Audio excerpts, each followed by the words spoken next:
juízo. Acabou. Segundo, não há karma, não há ideia de vidas passadas.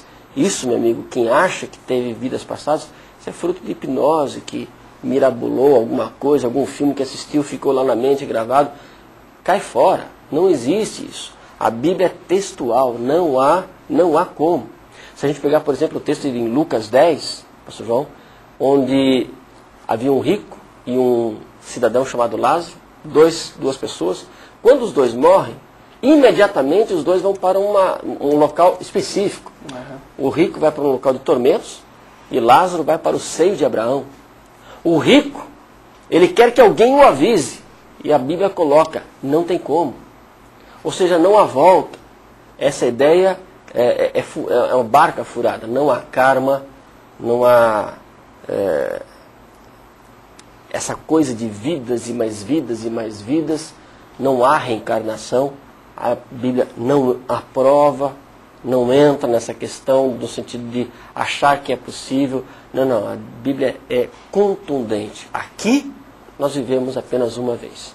E depois disso nós temos uma eternidade. Vamos agora então para mais um texto da Bíblia. Provérbios capítulo 16, versículos 1, 2 e 3. Provérbios 16, versos 1, 2, 3. Lendo o primeiro verso. Ao homem pertencem os planos do coração, mas do Senhor procede a resposta da língua. Coisa curiosa nesse texto. A resposta certa vem do Senhor, né? A resposta contundente vem do Senhor. Ou seja, a Bíblia coloca que o homem pode pensar muita coisa. E você pode pensar que Deus pode melhor para você. É uma opção. Agora, quando você quer a resposta precisa, é com Deus. Pastor Thomas, não é impressionante que quando a gente tem uma resposta certa, o que significa a resposta certa? Aqui é o caminho melhor. Sim. Vai por aí. A gente economiza tempo, dinheiro, energia, claro, anos de vida, não é verdade? Claro.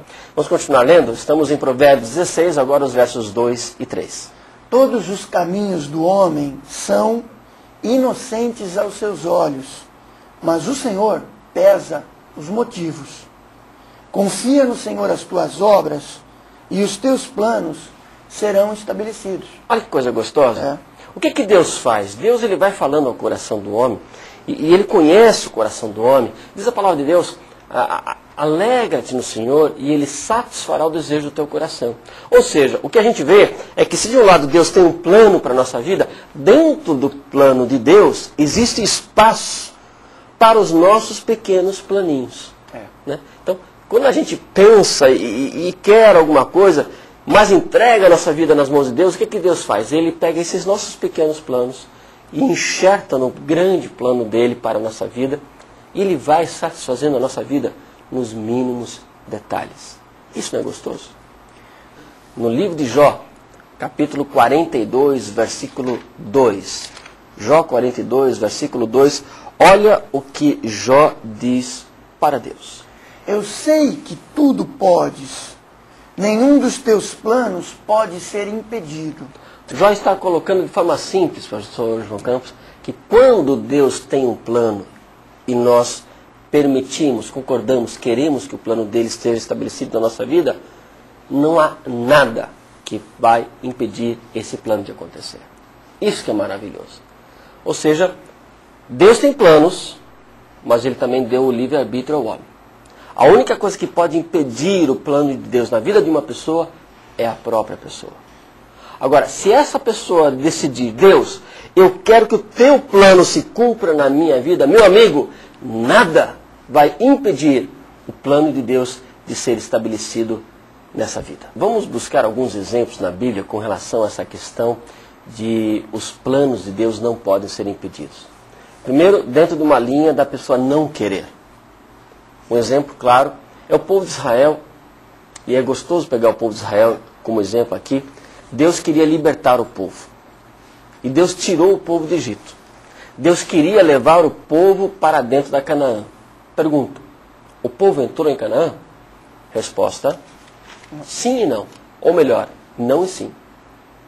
O povo que saiu do Egito não entrou em Canaã. E por que não entrou? Porque aquele povo não quis. Mas a geração seguinte, que quis estar no plano de Deus, essa entrou. Ou seja, o plano de Deus não foi impedido. A questão é, o plano de Deus vai se realizar na vida de quem? Resposta, somente na vida daquele que quer estar dentro do plano de Deus. Um segundo exemplo, pastor João Campos.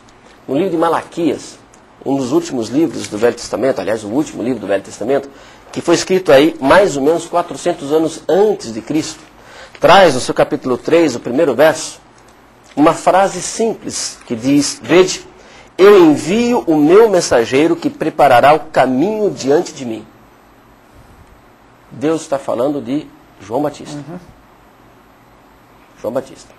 Quando João Batista veio, ele queria ser o mensageiro. Com certeza.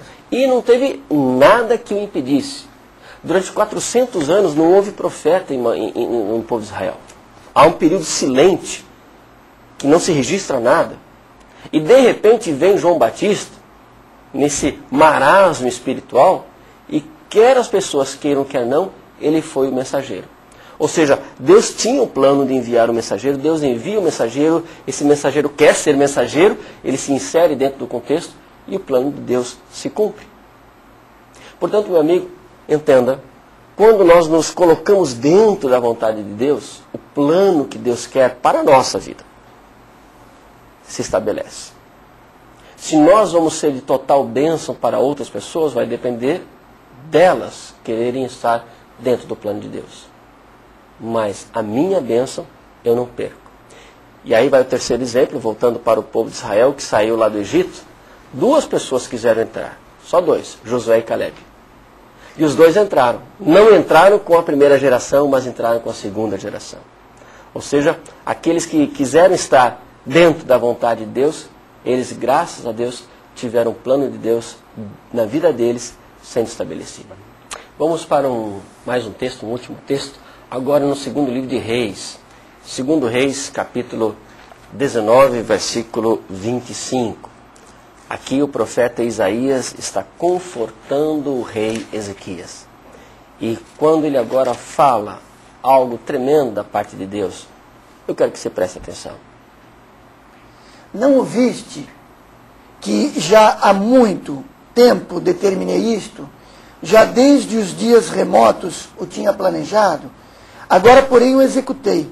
Eu quis que tu reduzisses as cidades fortificadas a montões de ruínas. Deus tinha um plano. Quer as pessoas queiram, quer não, ninguém vai tirar o direito de Deus de planejar. O que eu quero deixar claro para você é que Deus planeja. E Deus tem planos. A pergunta é, você quer conhecer os planos de Deus? 2, você quer entender o plano que Deus tem para a humanidade? 3, você quer que a sua vida esteja inserida no bom plano de Deus para o ser humano? 4, você quer que a sua vida seja traçada por Deus? Deus, ele tem um plano a te oferecer. A pergunta agora, ou melhor, a bola da vez está com você. A bola está contigo. A questão é, você quer entregar a sua vida nas mãos do Senhor? Você acredita que há um plano de Deus para a sua vida? Entenda, Deus quer, deseja ardentemente que você de fato entregue o seu caminho, o teu caminho para Ele. Entrega o teu caminho ao Senhor, confia nele e Ele tudo fará. É isso que nós vimos. Há um pequeno momento fantástico na vida de um tremendo servo de Deus, Davi. O rei Davi, aquele que todos conhecem, ele tomou essa atitude. Eu quero que você leia comigo um salmo de Davi, Salmo 143, versículo 8. Salmo 143, versículo 8. Olha a oração que Davi faz para Deus. Faze-me ouvir do teu constante amor pela manhã, pois em ti confio. Faze-me saber o caminho que devo seguir, pois a ti levanto a minha alma. Amém, pastor João Campos. Fantástico isso, gostosa, não? Ou seja, é um clamor de dentro de Davi, pedindo realmente que Deus deixe claro para ele, que Deus revele. Pastor Thomas, e cristianismo é revelação. Deus, quando nós clamamos, Ele fala. E é isso que Davi buscava, a direção. Amém. Meu amigo, quero fazer a pergunta para você. Você está disposto agora de dizer para Deus: Deus, faça-me conhecer o caminho que eu devo seguir? Se você estiver disposto, então nós vamos orar.